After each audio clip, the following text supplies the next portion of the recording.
Gasps echoed through the Galactic Council chamber as an emergency recording played, showing a human swimming up from inky blackness, clutching a speared, thrashing shark. Zorthal, the iridescent scaled council leader, rewound the drone footage again.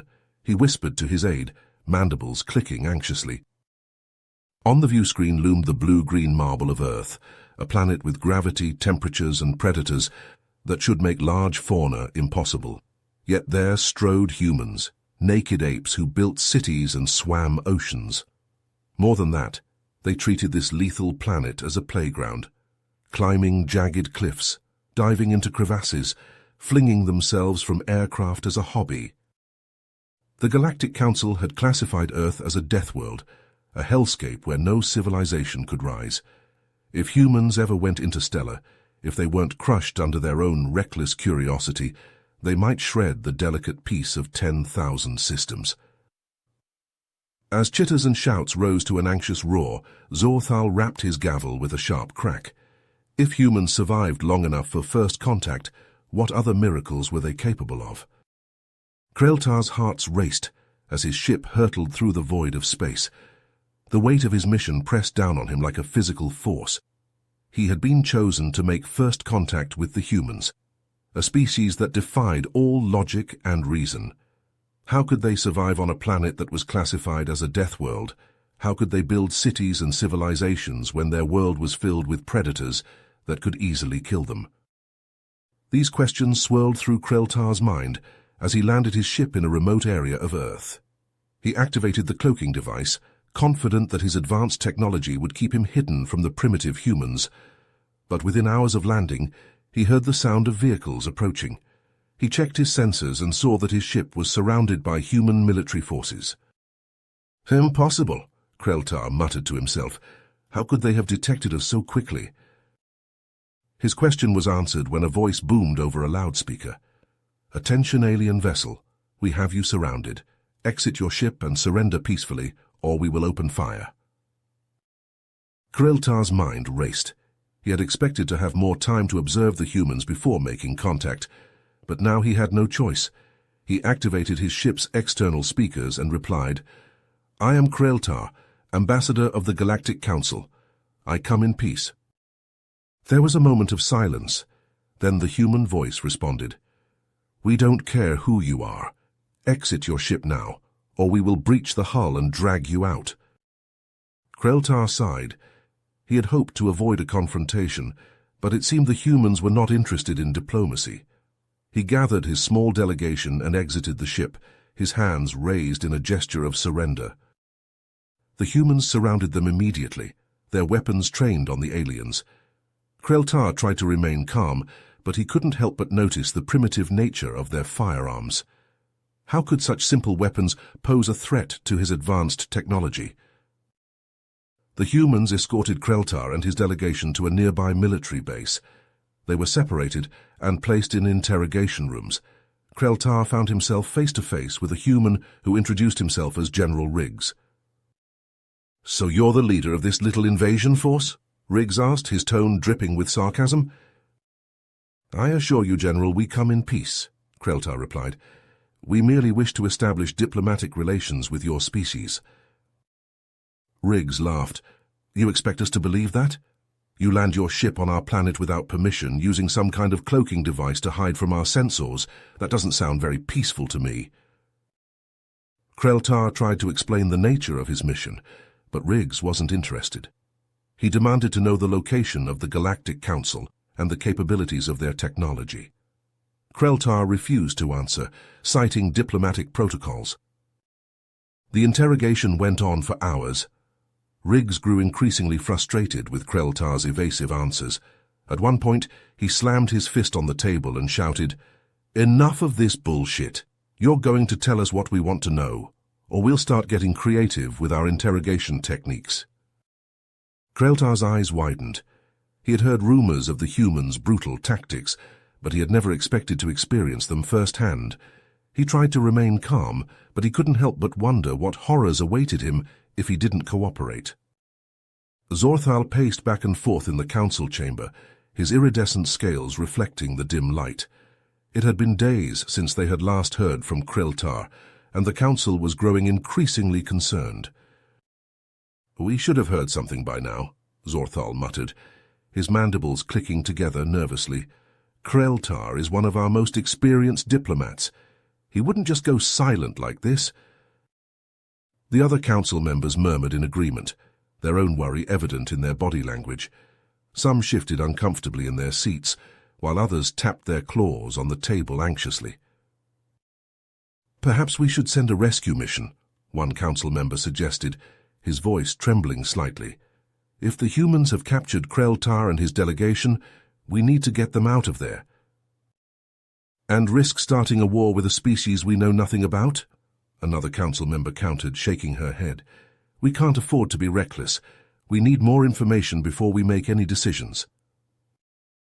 The debate raged on for hours, with each council member offering their own opinions and ideas. Some argued for a military response, while others cautioned against any action that could be seen as aggressive. Just as the council was about to reach a stalemate, a transmission came through on the view screen. It was Kreltar, looking battered and exhausted, but very much alive. "Kreltar," Zorthal exclaimed, relief washing over him. "What happened? Are you all right?" Kreltar took a deep breath before responding. "I'm fine, but we have a problem. The humans are far more advanced than we realized. Their understanding of science and technology rivals our own, and their military capabilities are formidable." The council members exchanged shocked glances, their mandibles clicking rapidly in agitation. "How did you escape?" Zorthal asked, leaning forward in his seat. "With great difficulty," Kreltar replied, his voice strained. "I had to use every bit of our advanced technology to break out of their custody, but that's not the worst of it. The humans are fiercely independent, and they won't submit to our authority without a fight." A heavy silence fell over the council chamber, as the weight of Kreltar's words sank in. They had always assumed that any primitive species they encountered would be easily brought under their control. But the humans were different. They were a wild card, a variable that the council had never anticipated. "What do you recommend we do?" Zorthal asked, his voice barely above a whisper. Kreltar shook his head. "I don't know, but we need to proceed with caution. The humans are not to be underestimated. They may be primitive in some ways, but they are also resourceful and determined. We cannot afford to make any mistakes in our dealings with them." Zorthal nodded slowly, his mind racing with possibilities. He had always believed that the Galactic Council was the ultimate authority in the universe, but now he was beginning to question that assumption. If the humans could resist their control, what did that mean for the future of the galaxy? As the transmission ended and the view screen went dark, Zorthal turned to face the other council members. They all wore expressions of shock and uncertainty, their earlier confidence shattered by Kreltar's report. "We have much to discuss," Zorthal said, his voice heavy with the weight of responsibility. "The fate of the galaxy may very well rest on the decisions we make in the coming days." The council chamber doors burst open, revealing a tall, broad-shouldered human with a stern expression etched on his face. He strode into the room, his footsteps echoing on the polished floor. The council members turned to face him, their eyes widening in surprise and apprehension. "I am John Carter, Ambassador of the United Nations of Earth," the human announced, his voice booming through the chamber. "I have come to negotiate peaceful relations between our species, but first I demand an explanation for your unauthorized envoy to our planet." Zorthal stepped forward, his iridescent scales shimmering under the light. "Ambassador Carter, we meant no harm. Our envoy was sent merely to learn about your culture and technology. We had no intention of causing any distress or alarm." Carter's eyes narrowed. "Is that so? Then why did your envoy land in a remote area, using advanced cloaking technology to avoid detection? That doesn't sound like the actions of a peaceful delegation." Zorthal's mandibles clicked nervously. "We simply wished to observe your species without interfering. We did not want to cause any disruption to your society." "Bullshit," Carter spat, his face reddening with anger. "You consider us a potential threat, don't you? That's why you sent your envoy to spy on us, to gather intelligence on our capabilities. I assure you, Ambassador, that is not the case, Zorthal replied, his voice strained. We have no desire to threaten or harm your species in any way. Carter laughed, a harsh, bitter sound that echoed through the chamber. Oh, really? Just like you had no desire to conquer and enslave the Kralak? Or exploit the Vornthal for their resources? The council members exchanged shocked glances, their mandibles clicking rapidly in agitation. Zorthal's eyes widened in surprise. How do you know about that? He asked, his voice barely above a whisper. Carter reached into his pocket and pulled out a small device. He tapped a button, and a holographic display appeared in the air before him. It showed images of the Kralak, a small insectoid species, being rounded up and forced into labor camps by the Council's military forces. Another image showed the Vornthal, a peaceful aquatic species being driven from their homes as the Council's mining operations polluted their oceans. We have our sources, Carter said, his voice cold and hard. Did you really think you could keep your past misdeeds hidden forever? Zorthal shook his head, his scales dulling with shame. Those were different times, Ambassador. We have learned from our mistakes. We no longer seek to dominate or exploit other species. And why should we believe you? Carter demanded, his eyes flashing with anger. Your actions speak louder than your words. You claim to come in peace, but your history tells a different story. The council members shifted uncomfortably in their seats, their earlier confidence shattered by Carter's revelations. They had always believed that their past actions were justified, that they were bringing order and prosperity to the galaxy. But now, faced with the evidence of their own cruelty and greed, they began to question everything they had ever known. Zorthal sank into his seat, his head bowed in shame. Ambassador Carter, I understand your anger and your mistrust, but I assure you we have changed. We seek only to establish peaceful relations with your species, to learn from each other and work together for the betterment of all. Carter stared at Zorthal for a long moment, his expression unreadable. I want to believe you, he said at last, his voice softer now. But trust must be earned, not given. If you truly wish to establish peaceful relations with Earth, you must prove your intentions through your actions, not just your words. Zorthal nodded slowly, his scales shimmering with determination. We will do whatever it takes, Ambassador. We will be transparent in our dealings with your species, and we will work to make amends for our past mistakes. Carter's expression softened slightly, but his eyes remained wary.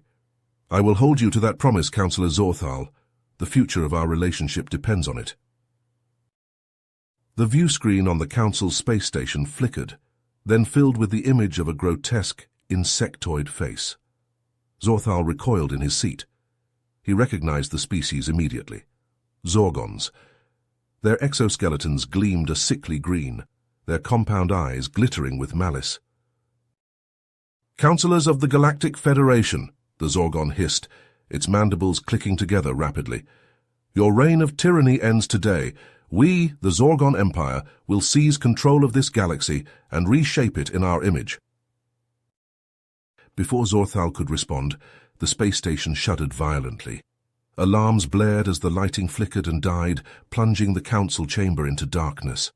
Emergency power kicked in a moment later, bathing everything in an eerie red glow. We're under attack, one of the council members shouted, her voice shrill with panic. The Zorgons are firing on the station. Zorthal lurched to his feet, his scales rippling with fear. We must evacuate immediately, he said, his voice trembling. Get to the escape pods now. The council members scrambled out of their seats, pushing and shoving each other in their haste to reach the exits. Zorthal followed close behind, his heart pounding in his chest. He could hear explosions rocking the station, growing louder and closer with each passing second. They barely made it to the escape pods before the Zorgon ships breached the station's hull. Zorthal strapped himself into a seat, his claws shaking as he punched in the coordinates for Earth. The pod jettisoned away from the station just as it erupted in a massive fireball, the force of the explosion sending them tumbling end over end through space. When they finally landed on Earth, Zorthal and the other council members were battered and bruised, their clothing torn and their scales dull with exhaustion. They staggered out of the escape pod, blinking in the bright sunlight of the human world.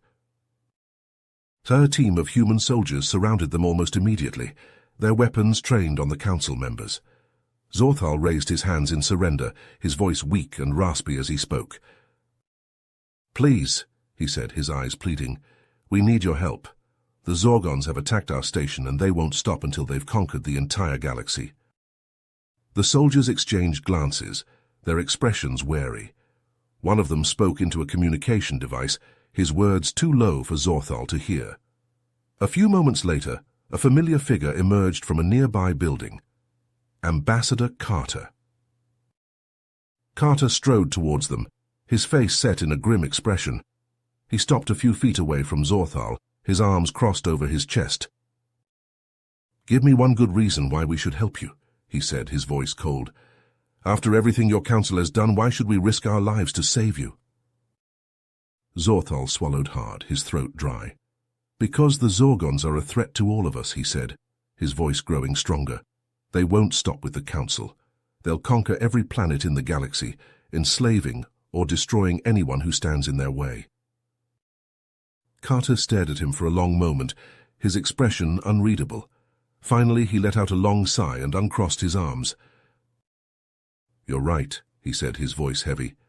"As much as I hate to admit it, we can't let the Zorgons win. We'll help you fight them, but on one condition. When this is over, we're going to have a long talk about your council's past actions and how we can move forward together." Zorthal nodded, relief washing over him. "Of course," he said. "We'll do whatever it takes to make things right." Carter turned to the soldiers and barked out a series of orders. Within minutes, they were escorting the council members to a secure location where they could rest and recuperate while the humans mobilized their forces.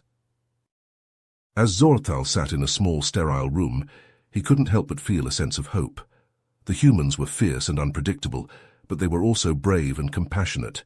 Together, they might just have a chance of defeating the Zorgons and saving the galaxy. The door to the room opened and Carter stepped inside. He sat down across from Zorthal, his expression serious. "Tell me everything you know about the Zorgons," he said. "Their weaknesses, their tactics, anything that might give us an edge in this fight." Zorthal nodded, his scales rippling with determination. He began to speak, his voice growing stronger with each word. They had a long road ahead of them, but for the first time in a long time, he felt a glimmer of hope for the future. You have reached the end of the story. If you enjoyed this story and want to support us, please leave a like and subscribe to our channel, and for every comment that says 88, I will heart every single one of them. Thank you for your time.